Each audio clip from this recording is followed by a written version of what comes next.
In a twist that has shaken Buckingham Palace, Queen Camilla has been quietly forced out, and the trigger came from none other than Diane, his brother. His rare pointed statement confirmed the rumors that never died. What followed was a storm that could change the monarchy forever.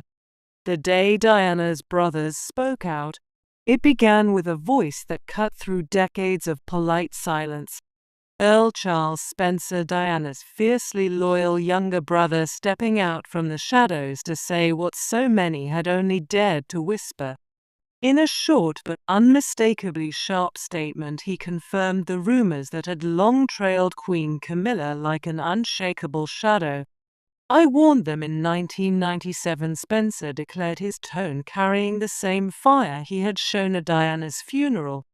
That day his words had been a shield for his sister. Now they sounded like an accusation aimed squarely at the heart of the monarchy. Spencer went further than many expected. He revealed that Diana had written deeply personal letters to him, private words filled with pain and clarity, where she described Camilla as the third person in the marriage long before Camilla ever became Charles, his wife. These weren't vague suspicions, they were Diana's own hand, her own truth. The media pounced. Old interviews reappeared on screens across Britain, most notably the famous Panorama 1995 conversation with Martin Bashir, where Diana's voice cracked with emotion as she spoke of betrayal. Clips from her candid moments, once thought too sensitive to repeat, were suddenly everywhere. Inside palace walls, the impact was immediate. William and Harry were quietly informed of Spencer's coming statement days in advance. While Harry kept his reaction behind closed doors, William's fury was impossible to disguise. One aide, speaking under strict anonymity, said it was like a wound he thought had healed was suddenly torn open again. The timing made the statement even more explosive. The monarchy was already navigating a delicate public image after a string of recent controversies. Now, with Spencer openly linking the past to the present, the story was no longer about whispers, it was about confirmation. Even among royal staff, the mood shifted. Some saw Spencer's move as overdue justice for Diana. Others feared it would drag the family into a reckoning they might not survive. But for the public, the effect was electric. News broadcasts replayed the moment endlessly. Social media lit up with Diana's quotes, and once again her truth became the center of the conversation. And this was just the beginning, because the moment Spencer's words hit the headlines, something long buried began to surface: the rumors that never truly died. Rumors that never died. Since the glittering yet troubled days of the 1980s, the whispers had never really stopped. Even at the height of Charles and Diana's marriage, stories of Charles' continued closeness to Camilla floated through tabloids and living rooms alike. They weren't always shouted, but they were there. Persistent, damaging, and unforgettable. Polls over the years told the same story. Public trust in Camilla was fragile when it was announced she would become queen upon Charles' accession. A majority of Britons voiced their disapproval. It wasn't just a matter of tradition, it was the sense that her history with Charles had never been fully addressed. Diana's biographer Andrew Martin had long insisted that her private accounts matched what palace insiders quietly admitted. Staff from the time spoke of secret meetings, hushed phone calls, and moments that suggested Camilla, his presence, and Charles, his life, was never truly paused. And then there was the infamous Jonathan Dimbleby interview in 1994, where Charles admitted to adultery. Once it became clear the marriage had irretrievably broken down to the public, that wasn't a confession made in passing, it was a permanent mark on his image. Spencer's statement. Not all these moments together like a puzzle finally completed. The effect was devastating. As one royal historian put it, he stitched together the fragments and left no room for doubt. The press didn't need to work hard to fan the flames. Old headlines, grainy photographs, and long-forgotten sound returned to front pages. Suddenly Camilla wasn't just the queen consort, she was again the woman at the center of the storm. that had defined Diana's unhappiness. Public conversation took on a sharper tone, comment sections filled with declarations like she should never have been there in the first place and Diana told us the truth. Ruth's social media hashtags surged to justice for Diana. I remember her words giving the scandal global reach. This wasn't just gossip, it was the reopening of a wound the monarchy had tried for years to quietly bandage, and as the tide of opinion swelled, it was only a matter of time before the tension inside Buckingham Palace reached breaking point, leading to an encounter that would change everything. The confrontation inside Buckingham. It happened behind closed doors, but word of it leaked fast. A private showdown between William and Camilla inside Buckingham Palace. The air in the room was said to be tense from the very first moment. Spencer's statement was still dominating headlines and William, visibly angered by the renewed wound to his mother's memory, demanded answers. Sources say William didn't raise his voice at first, instead his words were cold and deliberate. The monarchy's moral standing has taken enough damage. Camilla, seated opposite him, reportedly replied that the past was the past, insisting it should remain buried where it belongs.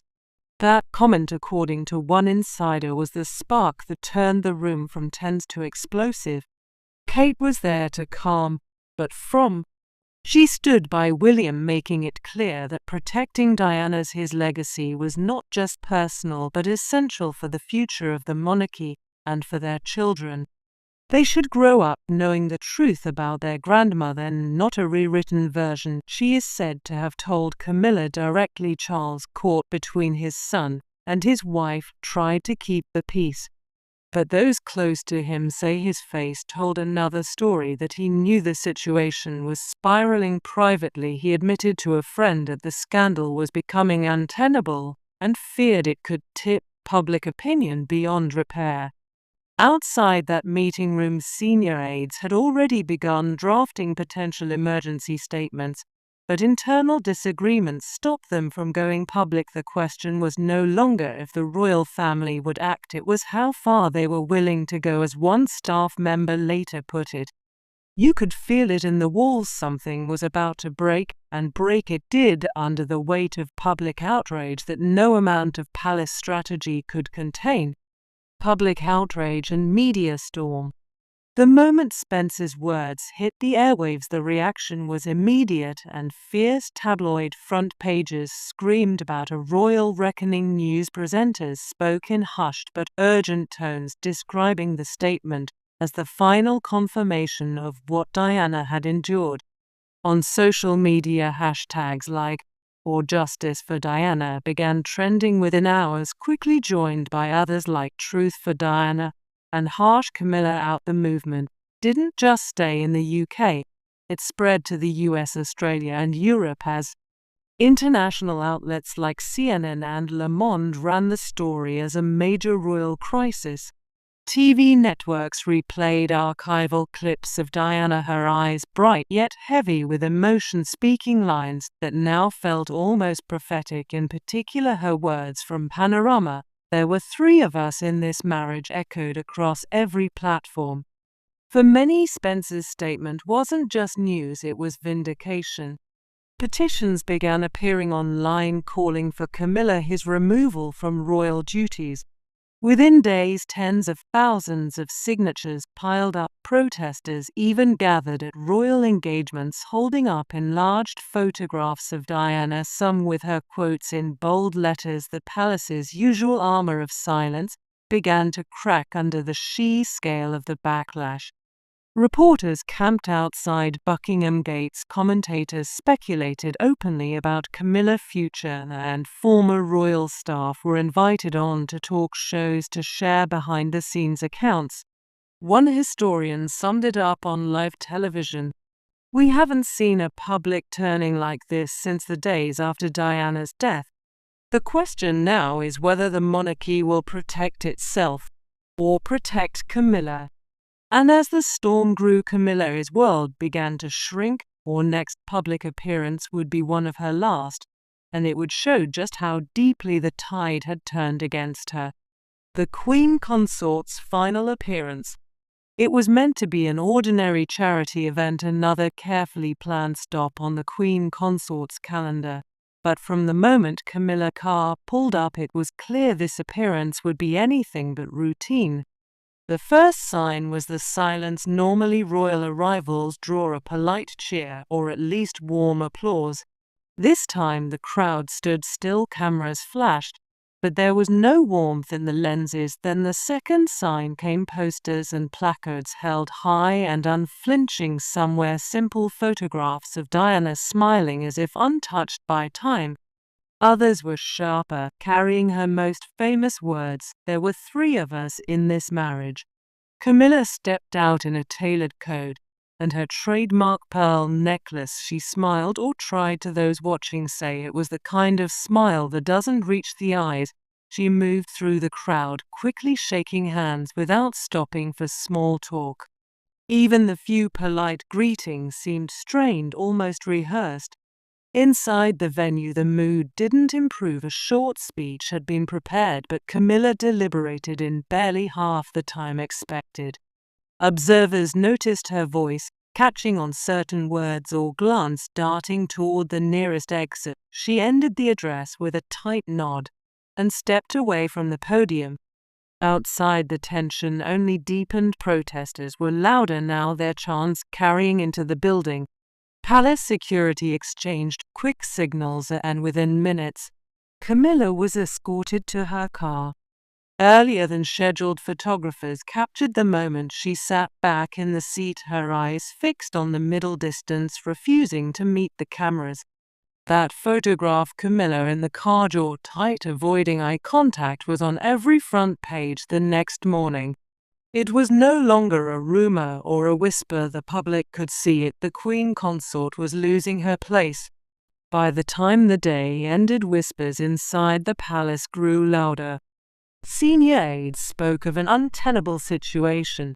Even those once loyal to Camilla admitted privately that the damage might be impossible to undo. The next move would be decisive, and it would come faster than anyone expected. The palace meeting that sealed her fate. It happened in the white drawing room, a space usually reserved for private receptions, but on that day it became the stage for a royal turning point. Around the table sat King Charles, Prince William, Princess Anne, and a select group of senior advisors. The agenda was short but loaded. Camilla, his future in the monarchy. Williamsburg first. He didn't raise his voice, but his words carried the weight of finality. The crown cannot carry the weight of Camilla scandals any longer. He pointed to the public outrage, the petitions, the cold reception at engagements. This wasn't just about image, it was about survival. Princess Anne, often the most blunt voice in the family, sided with William. She reminded Charles of past controversies, when Camilla, his presence has overshadowed official events. "We cannot keep repeating history," she said, her tone leaving no room for argument. The advisors laid out the facts.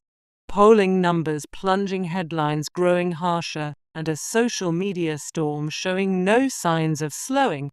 They warned that continuing as before could erode the monarchy's long-term support, something the family could ill afford. Charles sat in silence for much of the meeting, hands clasped, eyes lowered. Those present described him as looking visibly aged, torn between duty and devotion. When he finally spoke, it was to acknowledge the impossible position he was in. "She has been my companion for decades," he said quietly, "but I cannot ignore what is happening outside these walls."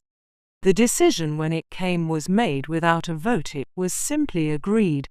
Camilla would step back from all royal duties and leave Buckingham Palace. There would be no dramatic public announcement, no official removal. Instead, it would happen quietly under the cover of carefully worded statements. But the quietness didn't lessen the weight of the moment. Those in the room knew they had just ended a chapter in royal history, one that had begun in scandal and now ended in retreat. As one aide put it afterwards, it wasn't about punishing her, it was about protecting what was left. and so the preparations began, discreet, urgent, and unmissable to those who knew where to look. The next time Camilla his name appeared in the papers, it would not be for a royal duty, it would be for her departure. Camilla's quiet exit. It began when most of London was still asleep. Just after dawn, the gates of Clarence House opened to lead in a pair of discreet moving vans. There were no royal flags, no public announcements, just plain white lorries with tinted cab windows driving in under the watch of increased palace security. The removal was swift and methodical.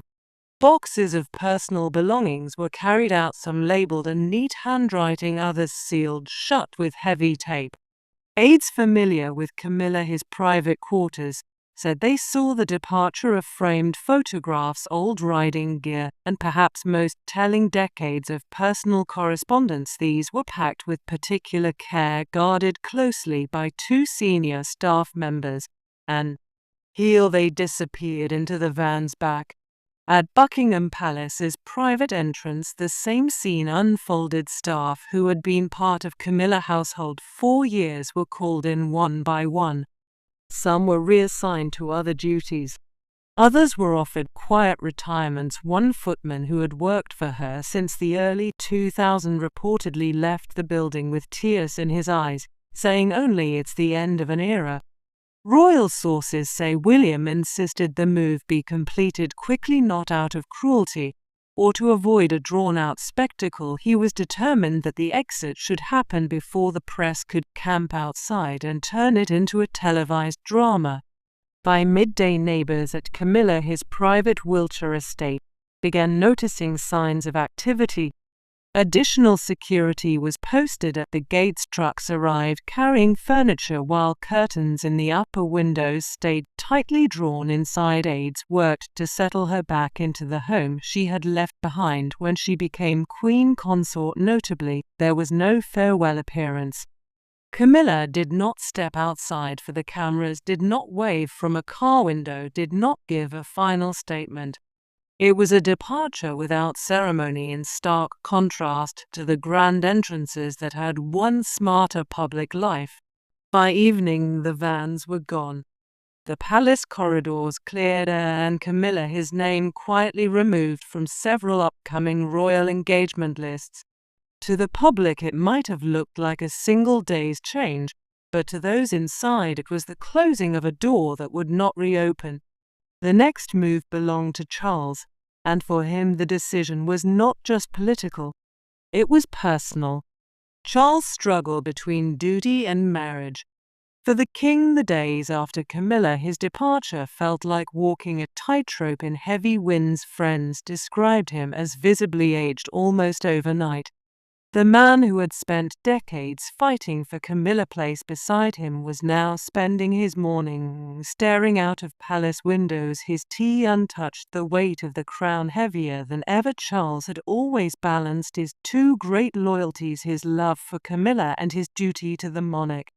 But now those loyalties stood on opposite sides. Every newspaper headline reminded him that keeping her clothes could cost him the very institution he had waited his whole life to lead. In an unexpected move, Charles reached out to URL Spencer. The two met. Price.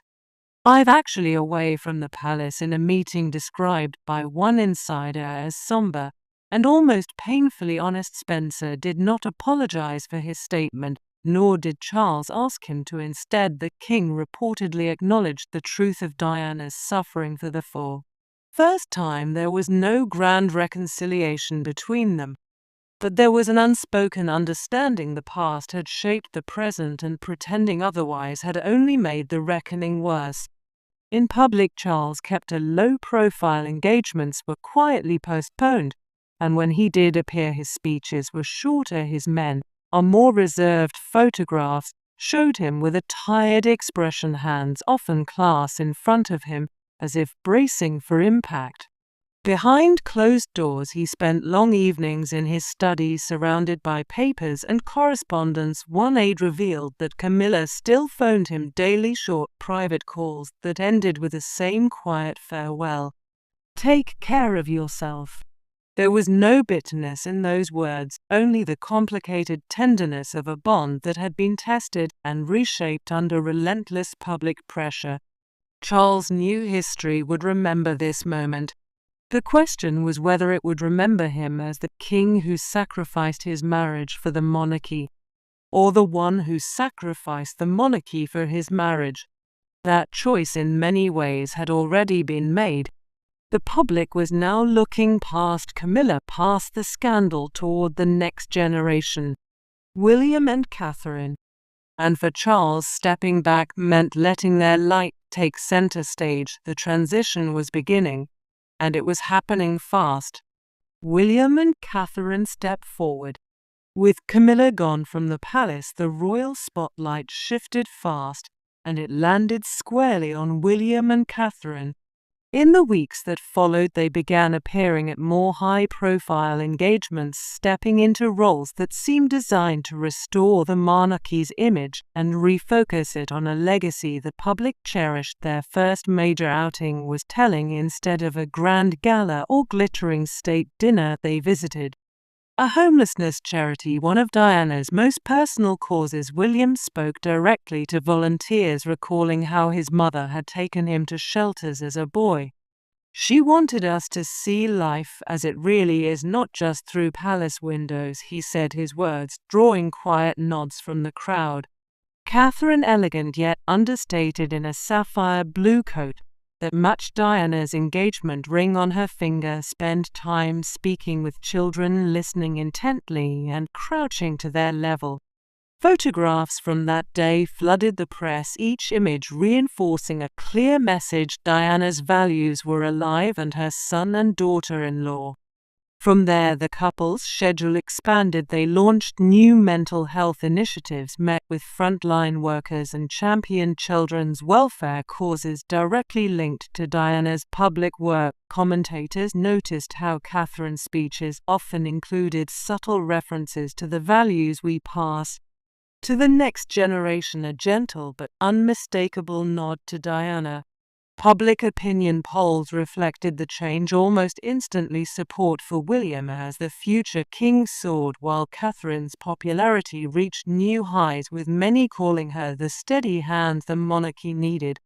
One tabloid even read the headline, "The crown restored to Diana's line." For William, it wasn't just about duty, it was personal. Every step he took in the public eye now carried the weight of his mother's memory. And for Catherine, the mission was clear: protect that memory, protect her family, and show the public a future they could believe in. The change in public mood was unmistakable. Crowds at royal events grew warmer, more engaged. Instead of awkward silences or pointed questions, there was applause, flowers, and well wishes. The palace, once under siege by scandal, began to feel, at least on the surface, stable again. But the true measure of the shift would not be in headlines or polling numbers. It would be in the way history remembered what came next. The public verdict on Diana, his legacy.